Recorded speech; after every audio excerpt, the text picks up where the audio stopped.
ഒന്നാം ഘട്ടം ഉദ്ഘാടനം ചെയ്യപ്പെട്ട് പെട്ടെന്ന് തന്നെ രണ്ടാം ഘട്ട ഉദ്ഘാടനത്തിലേക്ക് നമുക്ക് ആരംഭിക്കാൻ കഴിഞ്ഞതിന് നേതൃത്വം കൊടുത്ത എല്ലാവരെയും ഞാൻ ഈ അവസരത്തിൽ പ്രത്യേകമായി അഭിനന്ദിക്കുകയാണ്.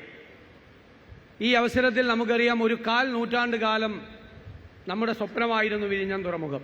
990 മുതൽ അത് 1/4 നൂറ്റാണ്ട് പൂർത്തിയാകുന്ന സമയത്ത് അത് യാഥാർത്ഥ്യമാക്കി തീർക്കാൻ മുൻകൈയെടുത്ത, ഇതിൻ്റെ ശില്പി എന്ന് നമുക്ക് വിശേഷിപ്പിക്കാൻ കഴിയുന്ന മുൻ മുഖ്യമന്ത്രി ശ്രീ ഉമ്മൻചാണ്ടിയെ ഞാൻ ഈ അവസരത്തിൽ സ്നേഹപൂർവ്വം അനുസ്മരിക്കുന്നു. അദ്ദേഹത്തിൻ്റെ ഓർമ്മകൾക്ക് മുമ്പിൽ ഞാൻ ആദരവുകൾ അർപ്പിക്കുന്നു. നമുക്കറിയാം, 2014 ആരംഭിച്ച ഈ പദ്ധതി നമുക്ക് 2019 ഉദ്ഘാടനം ചെയ്യപ്പെടേണ്ടതായിരുന്നു. പക്ഷേ പല കാരണങ്ങളാൽ ഒന്നാം ഘട്ടം 5 വർഷം വൈകി 2024 നമ്മൾ ആരംഭിച്ചത്. അതുകൊണ്ട് തന്നെ ആ ഒരു വൈകൽ നമുക്ക് ഇനി എല്ലാ കാര്യങ്ങളും വേഗത്തിലാക്കി നമുക്ക് മുന്നോട്ട് കൊണ്ടുപോയാൽ മാത്രമേ ആ കുറവ് നമുക്ക് പരിഹരിക്കാൻ കഴിയുകയുള്ളൂ. അദാനി പോർട്ട് ഒരുപാട് സംസ്ഥാനങ്ങളിൽ ഇതുപോലുള്ള പോർട്ടുകൾ ആരംഭിച്ച് വിജയകരമായി മുന്നോട്ട് പോകുന്ന ഒരു സ്ഥാപനമാണ്. അവരുടെ ഈ രംഗത്തുള്ള വലിയ പരിചയം നമുക്ക് മുതൽക്കൂട്ടാക്കി മാറ്റാൻ കഴിയണം. അതേ അവസരത്തിൽ തന്നെ ഗവൺമെന്റിന് ചില ഒബ്ലിഗേഷൻസ് ഉണ്ട്. 2014 ഇത് ആരംഭിക്കുമ്പോൾ നമ്മുടെ ഗവൺമെന്റിന്റെ ഒരു ഒബ്ലിഗേഷൻ ഒരുപാടെണ്ണം. ഒന്ന്, 2019 തന്നെ ഒന്നാം ഘട്ടം പൂർത്തിയാകുമ്പോൾ റോഡ് ഔട്ട്റീച്ച് നമ്മൾ പൂർത്തിയാക്കുമെന്നായിരുന്നു നമ്മൾ പറഞ്ഞിരുന്നത്. നമുക്ക് ഇതുവരെ അത് പൂർത്തിയാക്കാൻ കഴിഞ്ഞിട്ടില്ല, 11 വർഷം കഴിഞ്ഞിട്ടും.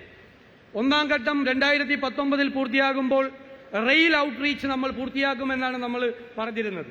പക്ഷേ 5 വർഷം കൊണ്ട് പൂർത്തിയാക്കേണ്ടിയിരുന്ന റെയിൽ ഔട്ട്റീച്ച് 11 വർഷം കഴിഞ്ഞിട്ടും നമ്മൾ പൂർത്തിയാക്കിയില്ല. ഈ പദ്ധതിയുടെ ആരംഭ ദിശയിൽ തന്നെ ഒരു മത്സ്യബന്ധന തുറമുഖവും ഒരു മത്സ്യ സംസ്കരണ പാർക്കും ഉണ്ടായിരുന്നു. അത് ഈ പ്രദേശത്ത് എവിക്ട് ചെയ്യപ്പെട്ട മത്സ്യത്തൊഴിലാളികളെ കൂടി പ്രൊട്ടക്ട് ചെയ്യുന്നതിന് വേണ്ടിയിട്ടുള്ള ഒരു വലിയ പദ്ധതിയായിരുന്നു ഈ 2 പദ്ധതി. അത് നമുക്ക് ആരംഭിക്കാൻ നമുക്ക് കഴിഞ്ഞില്ല. അതോടൊപ്പം 5ാമത്തെ ഒരു പ്രോജക്റ്റ്, ഗവൺമെന്റിന്റെ ഒബ്ലിഗേഷൻ, ഒരു ഔട്ടർ റിംഗ് റോഡായിരുന്നു. ആ ഔട്ടർ റിംഗ് റോഡ് ആരംഭിക്കാൻ നമുക്ക് കഴിഞ്ഞിട്ടില്ല. 6ാമതായി ഗവൺമെന്റ് മുന്നോട്ട് വെച്ച ഒരാശയം ഗ്രോത്ത് കോറിഡോറായിരുന്നു. കൂടുതൽ സ്ഥലം അക്വയർ ചെയ്തുകൊണ്ട് ഇതിന്റെ വികസനം നമ്മൾ വ്യാപിപ്പിക്കണം. ഈ വിഴിഞ്ഞം തുറമുഖം കേരളത്തിന്റെ വികസനത്തിന്റെ നാഴികക്കല്ലാക്കി മാറ്റി അത് ദക്ഷിണ കേരളത്തിന്റെ അല്ലെങ്കിൽ കേരളത്തിന്റെ തന്നെ വികസനത്തിനാക്കി അതിനെ മാറ്റണം. 2014 മുമ്പ് 90% സ്ഥലവും നമ്മൾ അക്വയർ ചെയ്തിരുന്നെങ്കിലും പിന്നീട് ആവശ്യമായ സ്ഥലം അക്വയർ ചെയ്യുന്നത് വളരെ മന്ദഗതിയിലായി.